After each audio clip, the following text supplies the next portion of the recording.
Howdy. What's going on, man? Howdy. What's up? I don't know why we say howdy a lot, because neither of us are from the, unless you are. You're from I'm North not Carolina. from the South. Been I've been in whatever. North Carolina since I was 8, but I was born in Pennsylvania, where they don't say howdy. Oh, that explains a lot. Okay. Actually, the first candidate I ever worked for began every text. First of all, he typed his text messages like it was an email, and every text was howdy, comma, space, then the content. Ooh. Dude, is this guy an old guy?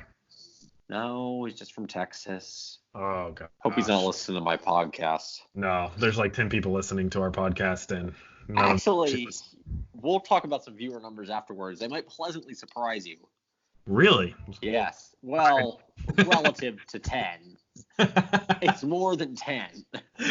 That's impressive. I'm not going to lie. That's Yeah. impressive. More than 10. Hey, shout outs to Joe Levin, who said he's been binging our podcast. So, Joe, you're listening to this in a Thank week. you. We appreciate you. Congratulations on your promotion to supervisor. Oh, did he make supervisor?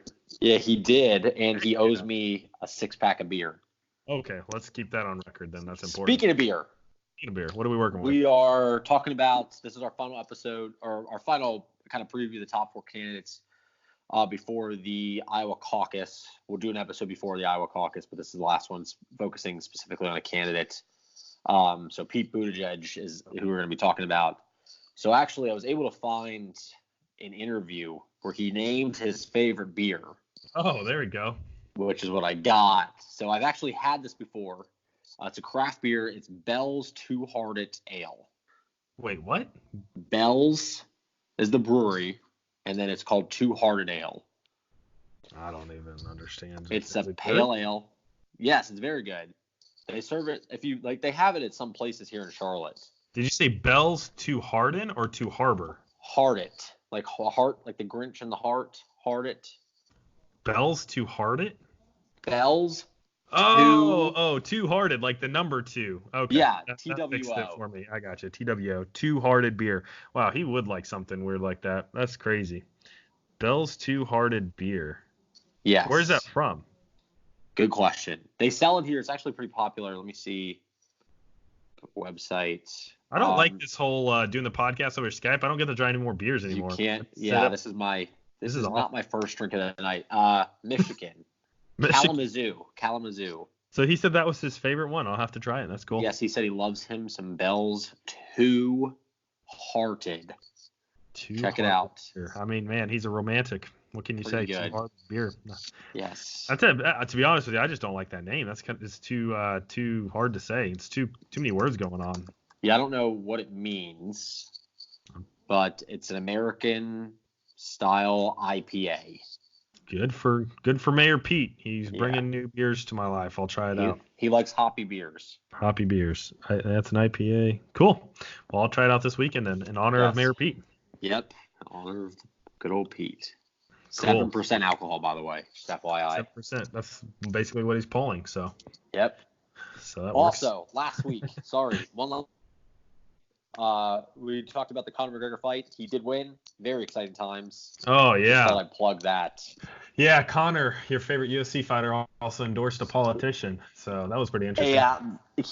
Yeah, and had a mini meltdown about that for about 35 minutes. Conor McGregor tweeting that Donald Trump's doing great. Not only great, he's the GOAT. The GOAT. Yeah. I totally understand where he's coming from, though, because they're both kind of oddballs and like entertainers in a lot of ways. And so I think there's a relatability factor there. So I understand why he did it, but it was funny. One thing I would say is Conor McGregor actually came from nothing. Donald Trump came from millions of dollars. Yeah. So Yeah, but since that, they both built their brand in a similar way, which is chaotic entertainment, if that makes sense. You know, just kind of like controversy and chaos. Like they're kind of similar how they handle things in that sense. So do I vote for Trump? Yeah, that's exactly what I was trying to build up to. I have convinced you.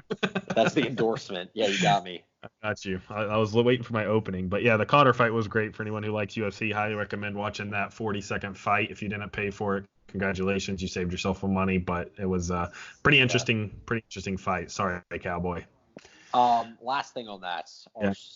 my fellow coworker who will go unnamed, Bo Dorton, Mm. bet $100 on Conor McGregor to win by submission.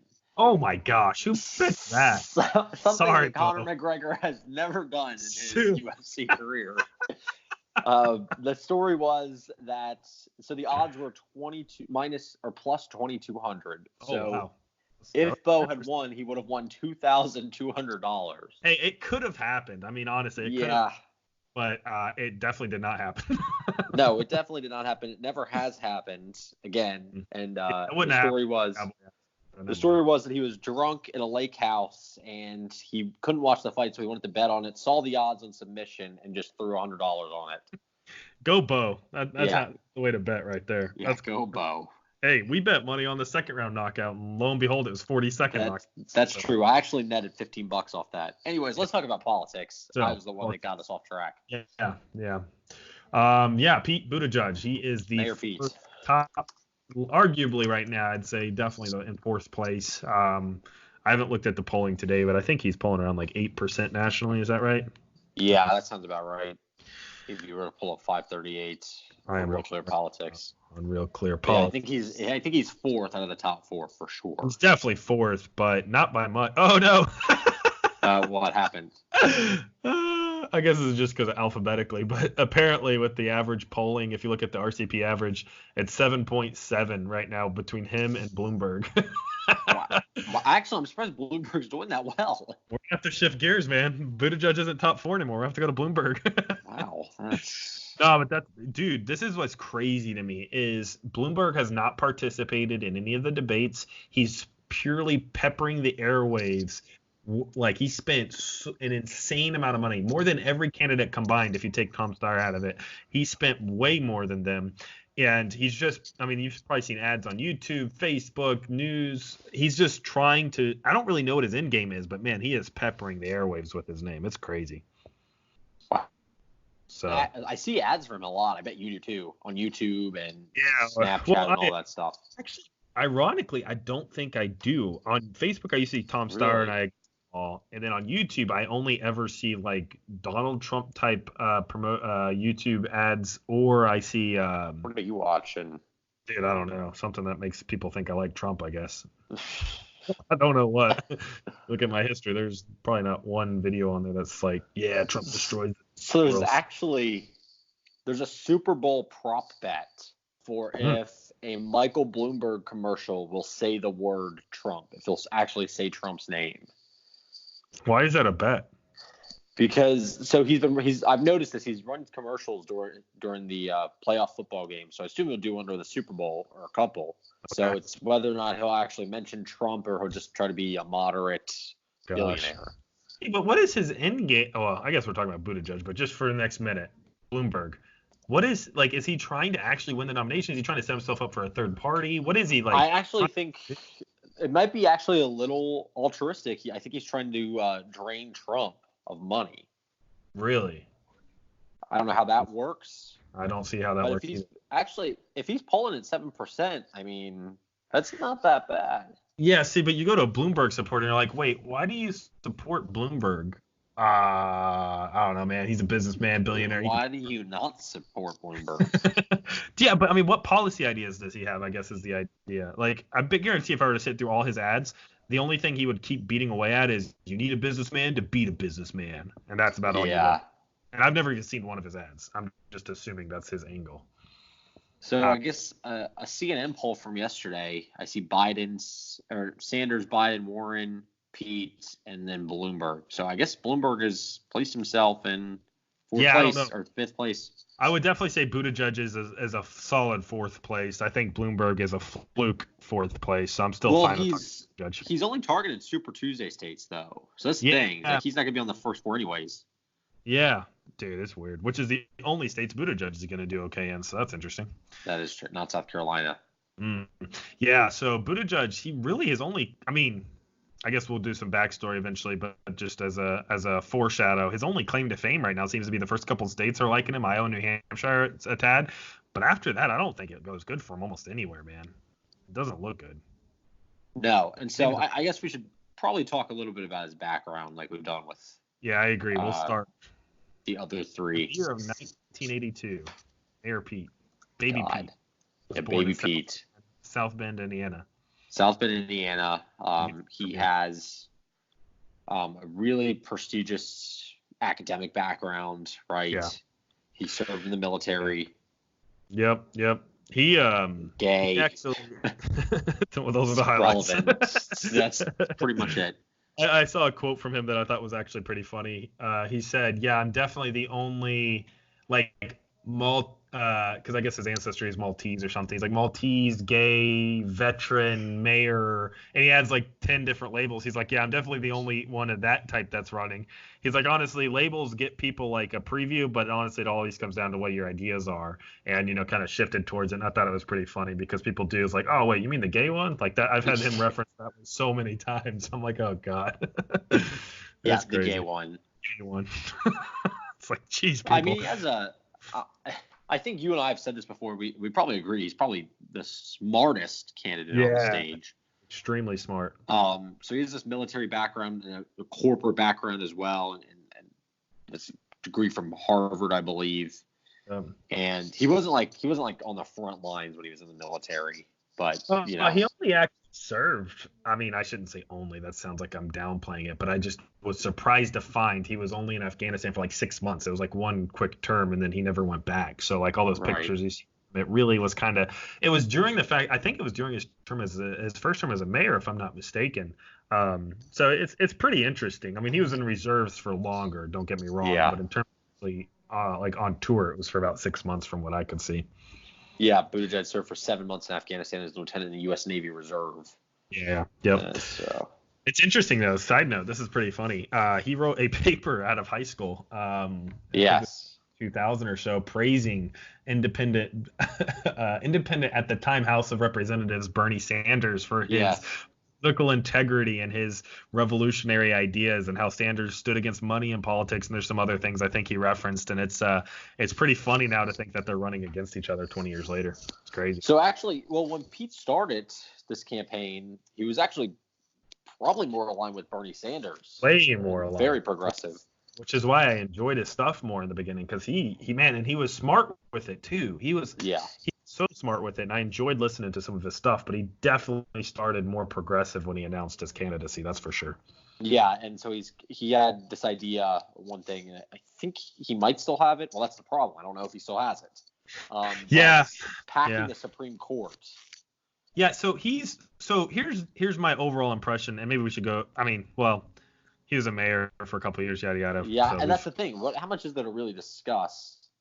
Think about. Did you know? And maybe you did read up on this. Like, I want to go back to what you just said though about like kind of what lane or what is he actually going for? Because there's something about that I definitely want to go more into. But it's one of the things I was like as I was researching about him, when he won his first term for mayor, he only got like 10,000 votes. Like, I mean, it wasn't like it was like huge surprise. This town that in South Bend, Indiana has had Democratic mayors going back to the 70s. So, I mean, it's kind of the norm there. And when he won, it was only with 10,000 votes the first time. And then the second time when he won re-election, it was only with like 8,000 votes, I think. Yeah. So it wasn't crazy, I don't know. It's a city of over 100,000 people. I mean, that's like a 15% turnout when you add both the candidates' numbers together. It's kind of weird. Does political experience matter, though? In terms of for presidency? Yeah, I mean, wasn't that pretty clearly destroyed? Depends on what party you're in, right? Yeah, so I don't. Well, I guess I should say, in a general election, Trump can't make an inexperienced argument, I suppose. He could try to make certain arguments, but I don't even think that's the argument he would try to angle. That's like an establishment argument to make, and Trump's not an establishment figure, so I don't think he'd ever try to hit that angle. I've never saw Mayor Pete's lack of Washington experience as a con against him. That hasn't ever been one of my problems with him, because I kind of I wish more people ran that weren't in politics for their whole life. Like, you had a more variety of people running. Like, I actually enjoy that, because you kind of get like Andrew Yang, to me, has hit a lot of elements that no one else talks about specifically because of his background. So I kind of enjoy that different perspective myself. So I don't have a problem with it. Yeah, I think the thing with him is he's really intelligent, but he doesn't really commit to his ideas. So that's what I want to kind of go into, and I don't know how long we'll spend on this, but this has definitely been the crux of my kind of issue with him. Is it's like he's extremely intelligent, like disarmingly so when he talks about issues. Like he somehow positions himself as like the stereotypical politician where he says a lot, but he also doesn't say anything when he said a lot. But he does it in such a smooth and intelligent way. You're kind of enamored as you're listening. You're like, oh man, this guy's just, I'm not as smart as him, so he must know what he's talking about, type of thing. And you just kind of you end up you have this like disarming trust where you're like, well, since he's so smart, I guess I'll just let him kind of take the lead. But if you actually like analyze a lot of what he's saying, it's like, man, this just doesn't hold up. He's very disingenuous about a lot of things, and it seems like he's very calculated about every little step he wants to take, and not from principles calculated, but just politically calculated. And it to me, it just shows anytime you dig a little bit deeper into like what his actual stances are. He's flip-flopped on a couple major issues, and it's just kind of weird, man. I don't know. Yeah, so that's the thing where he started out pretty progressive with Supreme Court and stuff like that, just really progressive ideals, and he kind of like shut those out, doesn't talk about them, and now he's at least perceived as a moderate candidate. And there's two moderates and there's two progressives. Well, three moderates if you count Amy Klobuchar, but only the New York Times is doing that. So there's two, and it's just like I don't even. Does he have the same ideas as Joe Biden? So this has Medicare for all who want it. Which is Joe Biden's, basically. I mean, honestly, it's the same thing with a different name, different brand. But yeah, that's my thing. Is to me, I think we're in a time where Mayor Pete, if he would have run in the 2000s, like if you copy pasted him into the 2000s, he would have done a lot better than he's doing now, in my opinion, because he has a lot of those kind of like almost like Obama had, kind of just a very smooth talker that can kind of play both the moderate and progressive card to set the satisfaction of both sides back in the 2000s anyway. But now people are there's like a litmus test for if you're a progressive, and there's a litmus test for if you're a moderate. Right. And honestly, I hate to say it, but it's like Bernie is the most consistent progressive on the litmus test issues, and Biden has embraced the moderate lane. And so if you're trying to play coy and try to do both at the same time, no one has time for that, from what I can see. And so they all just go to either Biden or Bernie, depending on which way you politically align. And all of Pete Buttigieg's supporters, for the most part, are not really policy supporters. They're just kind of, they like the guy type of supporter. You know what I mean?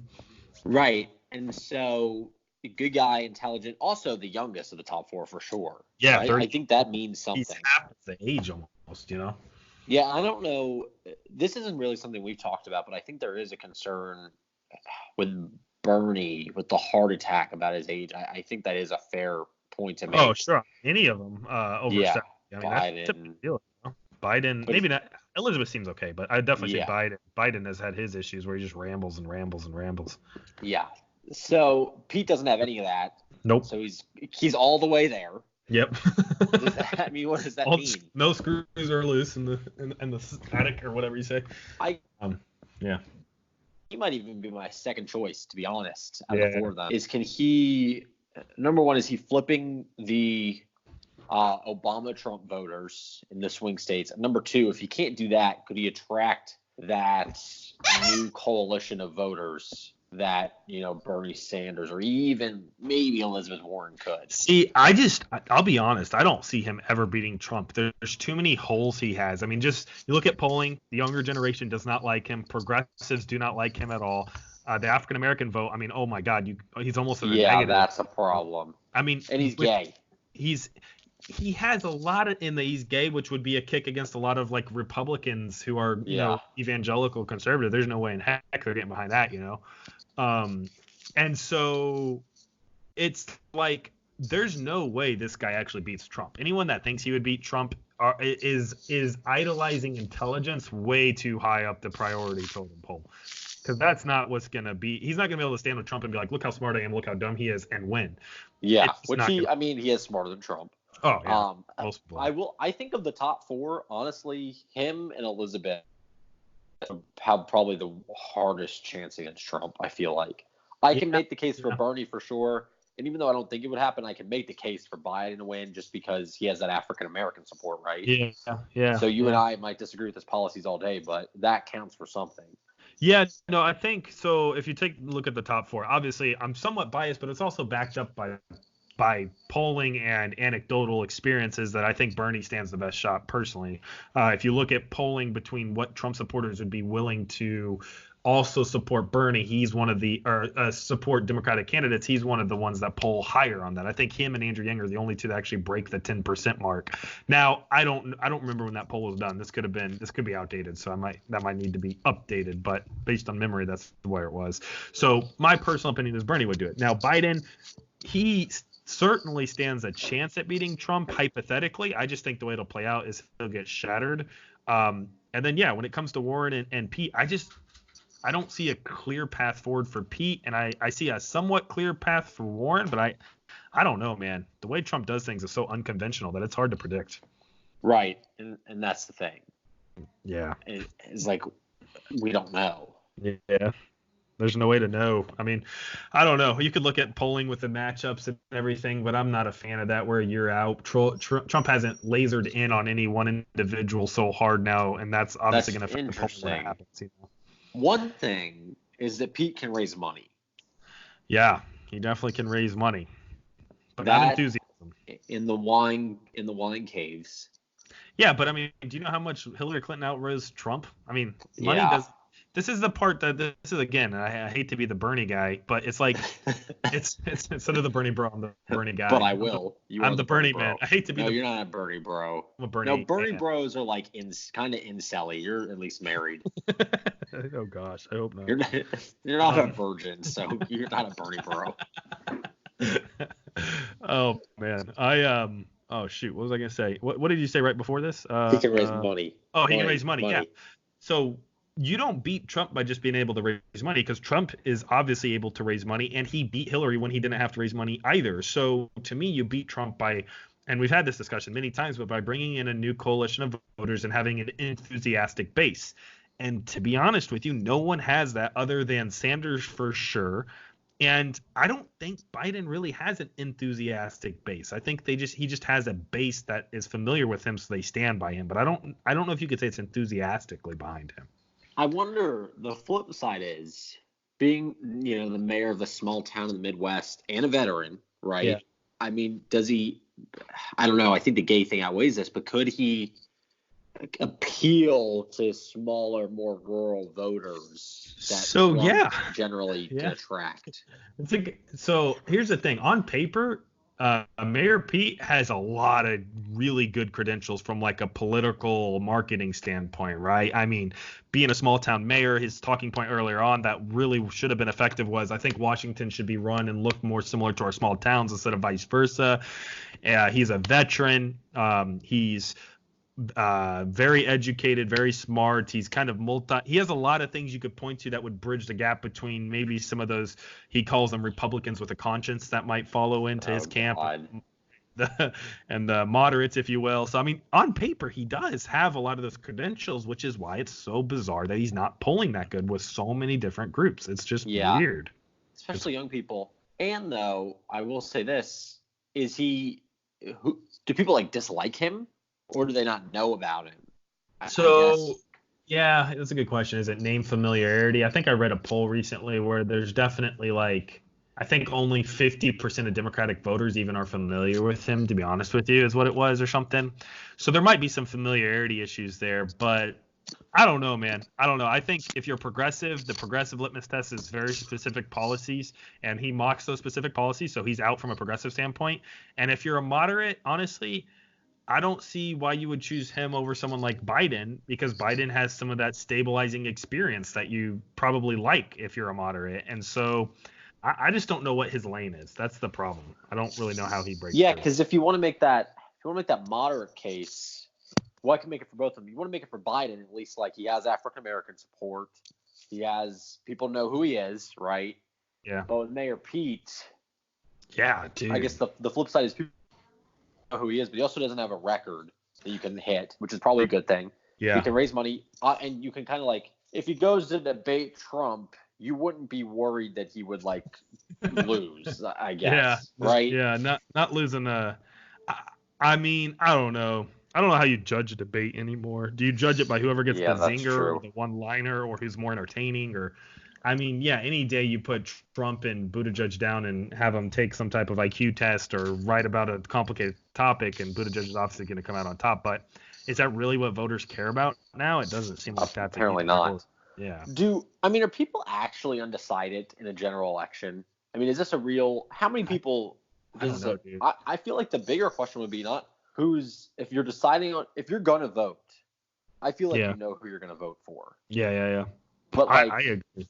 But if you're not going to vote, then it's a matter of, is there a candidate that I want to come vote for? I know I'm going to vote for the Democratic nominee. You don't know if you're going to vote, right? I think there's a difference there. Mayor Pete, does that get you off the couch? Maybe not. Dude, I don't know. That's the thing is, like, it's hard for me to gauge because, like, you know, with Obama, you might try to say, I don't know, man. I don't know. It's really hard to gauge how much Mayor Pete would do in a general election. I just know for damn well that there's not a progressive wing that's coming out for him. I can guarantee. Yeah, that's true. There's not a progressive wing, and there's a moderate establishment wing that's there for him, I guess. Yes, more intellectuals. An intellectual moderate lane is definitely there for him. Like, to me, like if you took Biden and Bernie out of this pack, or let's just say you took the top three front runners, Biden, Bernie, and Elizabeth out, right? Erased them.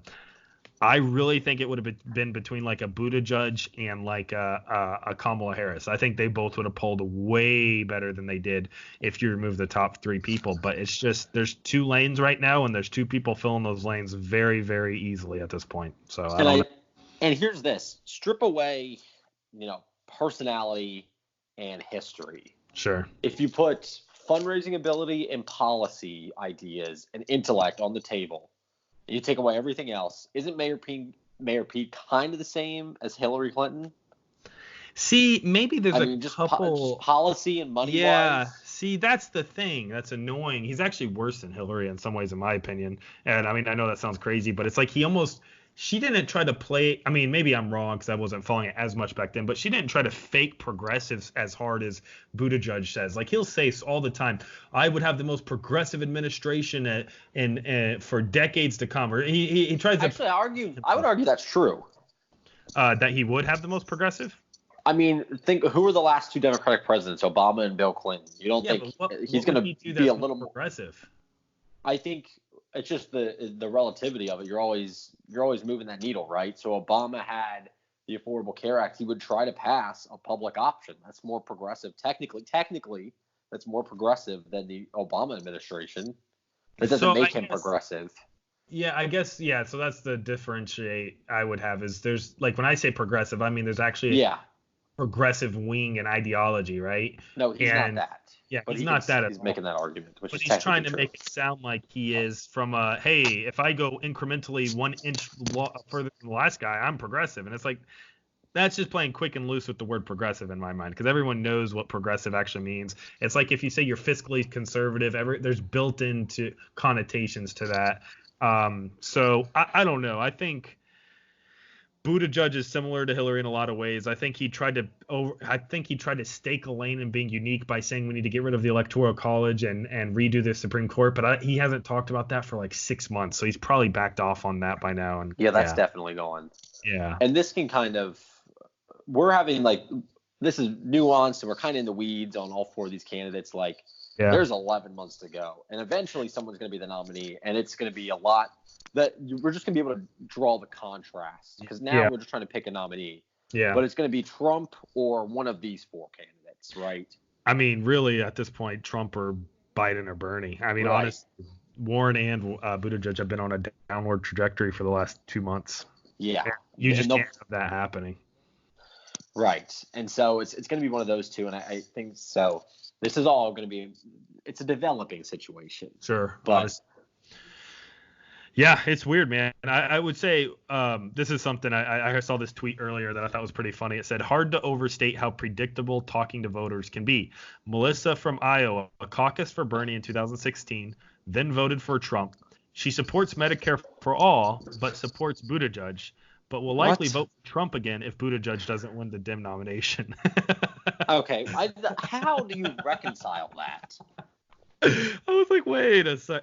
Hey, watch this. Watch me do this. She liked Bernie because he was an outsider and talking to certain issues. She switched to Trump because he still fit the outsider card that would give it a shake and maybe drain the swamp. So she's willing to kind of take a risk. But she likes Buttigieg because Buttigieg makes her feel like she's getting behind someone that's super intelligent. But if it's not Buttigieg, I can't get behind anyone else. It has to be Trump again. I just can't. I don't understand. Oh God. His appeal, very smart, solid like resume as far as just like experienced McKinsey veteran mayor, albeit of a small town that's in the Midwest, yada yada yada. Sure. Policy, who knows? Can raise money, moderate, we think. Yeah, it's an interesting lane. I mean, we'll see. So like for people that don't know or don't follow politics, we have an election every week pretty much in February. You starting with Iowa, then New Hampshire, then Nevada, then South Carolina. Buttigieg will not win any of those 4 states, although he is expected to perform pretty well in the first 2. So in Iowa and New Hampshire, he'll get really close. And if he has an enthusiastic base, maybe he can come out on top. I personally doubt it, but it's not unforeseeable. But then Nevada and South Carolina, for certain, he won't win. So it'll be interesting to see. I think Super Tuesday is like March 3rd, first week of March. Is that right? Yeah, March 3rd.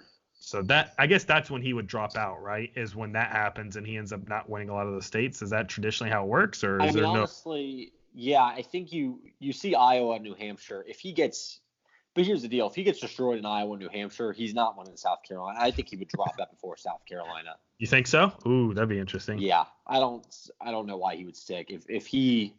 Iowa and New Hampshire, these first 2 weeks of February, I think will weed it significantly.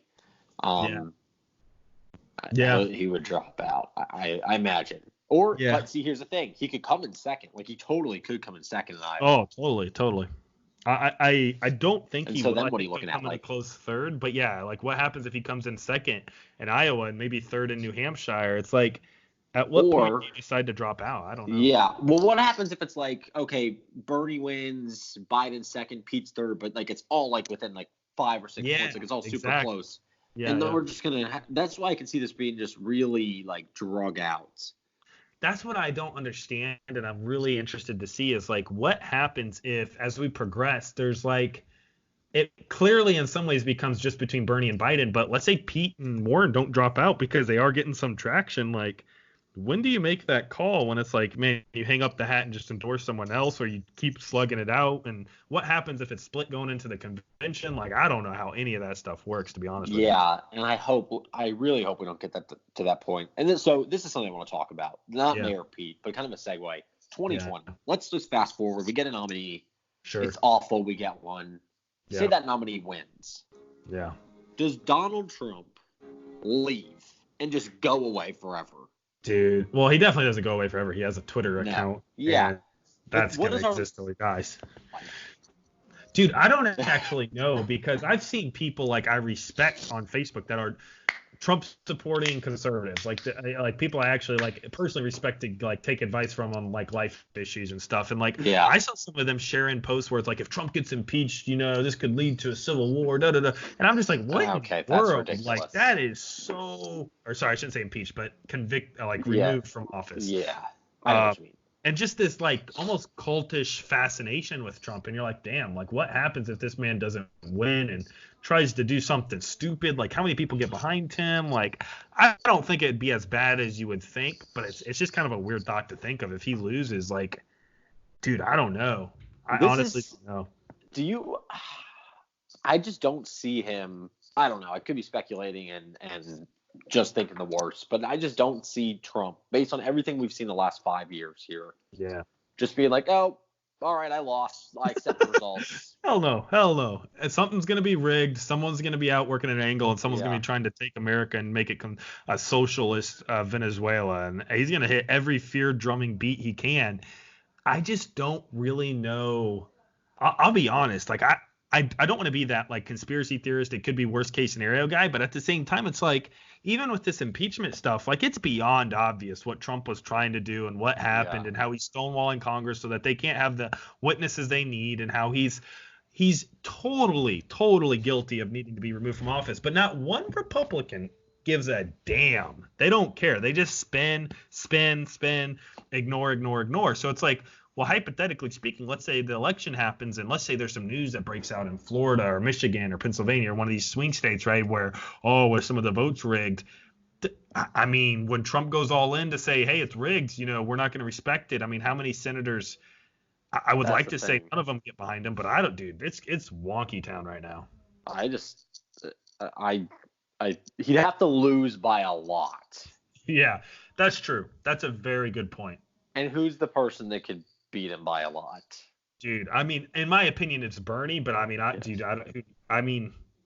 don't know. I'll put it this way. I feel like if Biden wins, that's like a tight race, right? Yeah.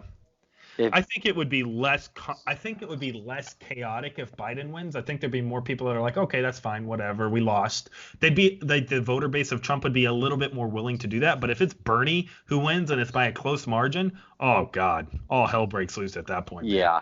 All hell breaks loose. I'm very concerned for this year. I'm gonna become a very strong Second Amendment advocate. Yeah, I'm about to go stock up on ammo. And the Republican National Convention is coming to Charlotte. Dude, what a great day to be alive. Yeah. Oh man, I went to Trump's rally when he came here before, and it's just interesting to see the amount of people, man.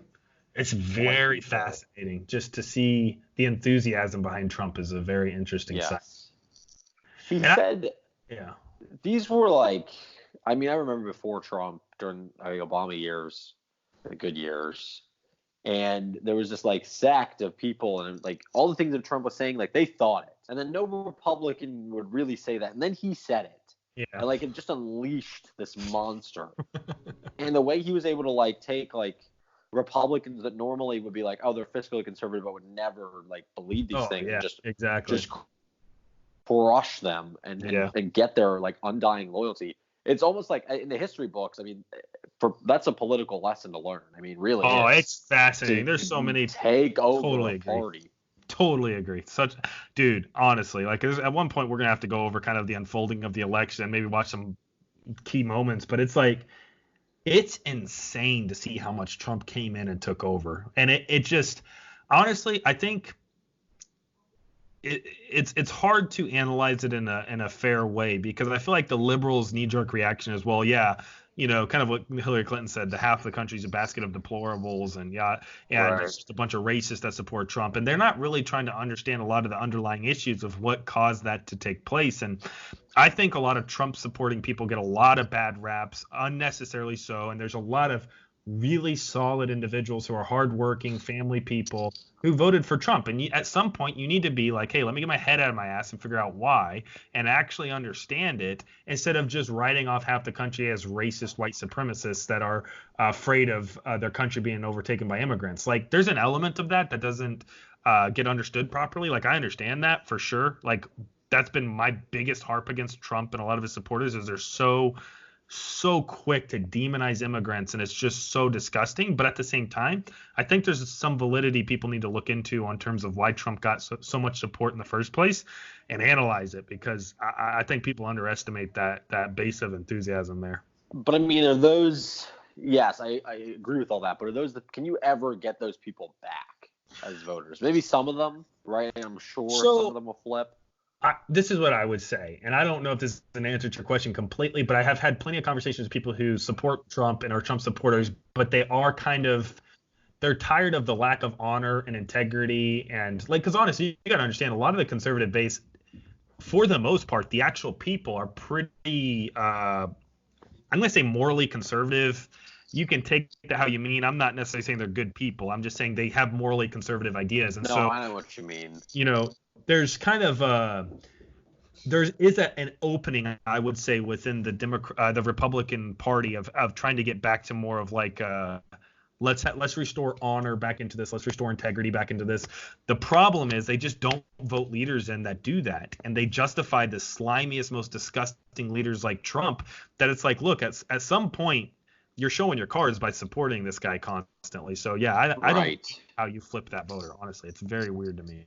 No, so I guess how many people I feel like most people, I know a lot of people voted for him, a lot of people voted for Hillary. Most people just want They just want a stable life and they want to make some money. Yeah. You know what I mean?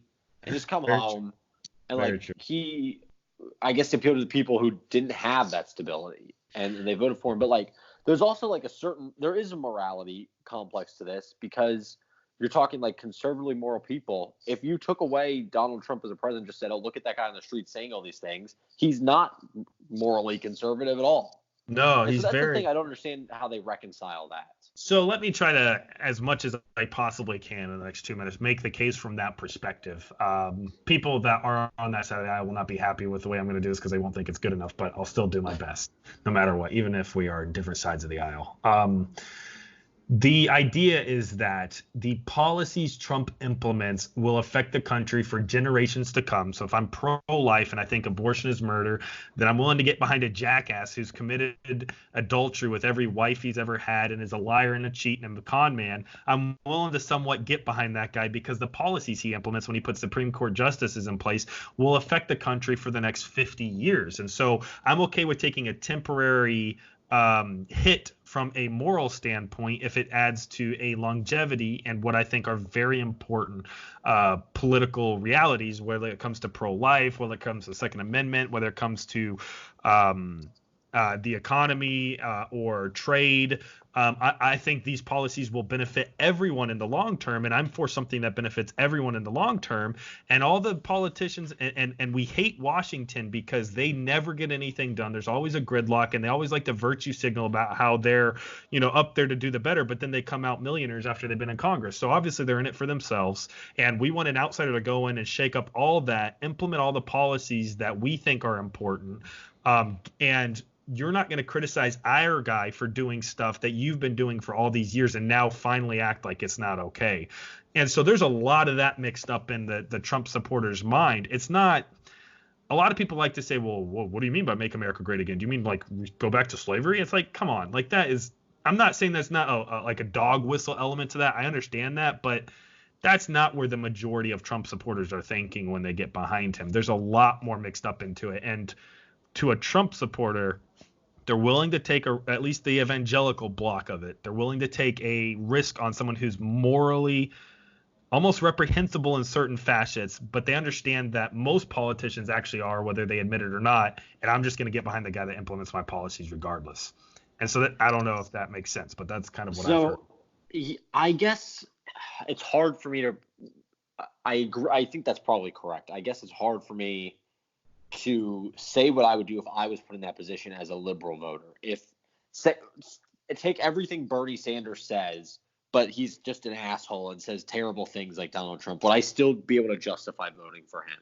And it's easy for Democrats to say, oh, no, we wouldn't. But I guess our party, the Democratic Party, has never been put in that position, right? Well, see, but to that point, because this is what I want to hone in on, you have people like Hillary Clinton. Like during the debate, I don't know if you remember it, but when the Hollywood Access tape came out and Trump was caught, saying what he's gonna sexually assault anyone he wants to, basically, and bragging about it. Right. All he did was like, look, mine were words. It was locker room talk. What Hillary Clinton did was actually actions with Bill Clinton. They actually shamed people that Bill Clinton sexually assaulted physically. So there's this element where the liberal bloc is completely ignoring a lot of the reprehensible things their poster people have done for years because.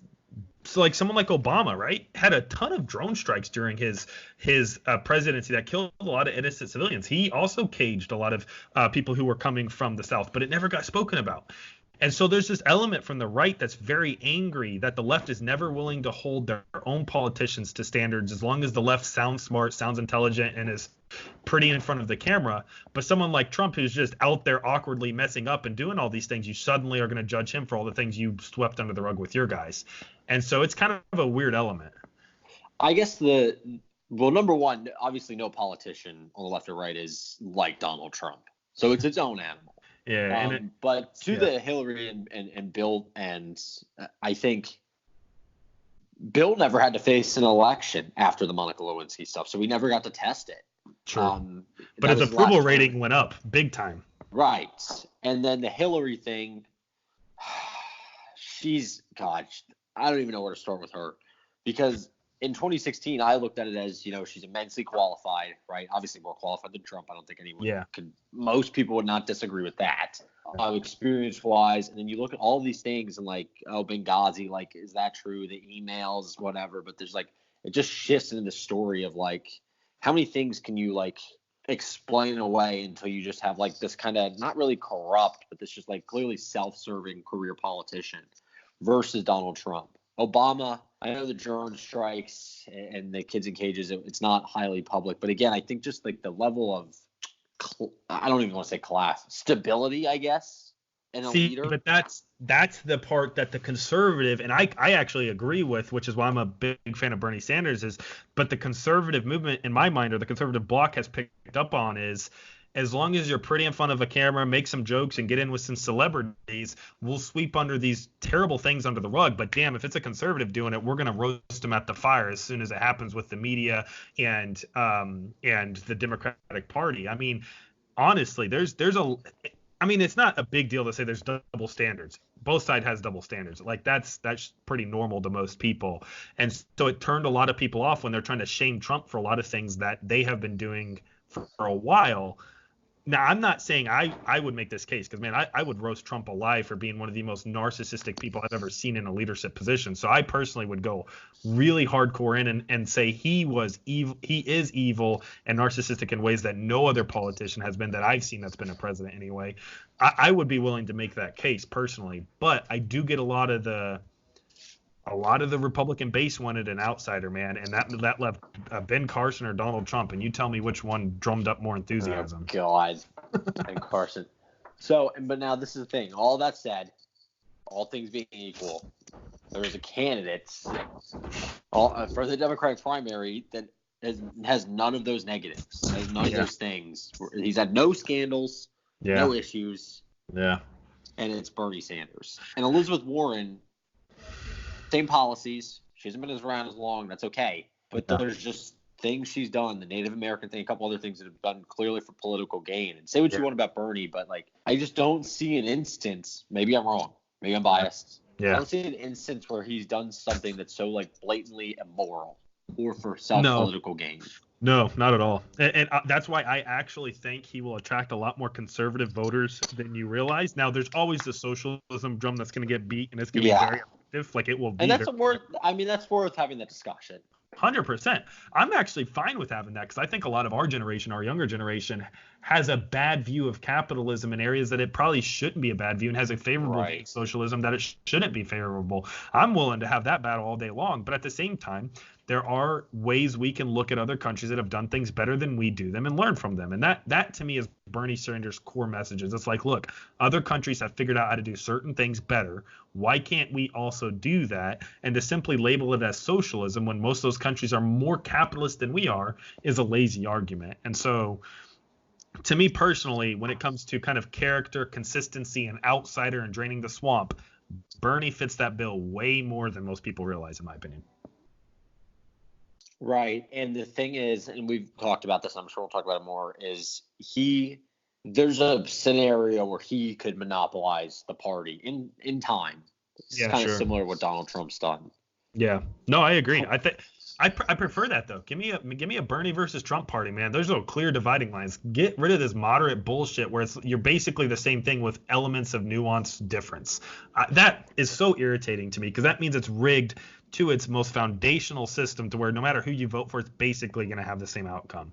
And it's just like Bill Clinton said, the age of big government is over. I mean, he governed very similar to like a Ronald Reagan era type of philosophy. So I'm not saying he was a good or bad president, but it's just like, look, let's have that clear distinction between the two parties. Let's stop playing this game. Like AOC came out, I don't know if you saw, she's like, there's not really a left party in the United States. There's a moderate / center right party within the Democrats, and then a very extreme conservative party within the Republicans. And that's shown to be true by most reporting. If you look at a world stage in terms of the spectrum of liberal and conservative, even our Democratic Party is very conservative. That's very interesting. Right. So that's the thing. On the world stage, yes. And obviously compared to the Republican Party, no. Yes and no, but yeah, sure. Yeah. I think we got off Mayor Pete for sure, but I think this is a discussion worth having.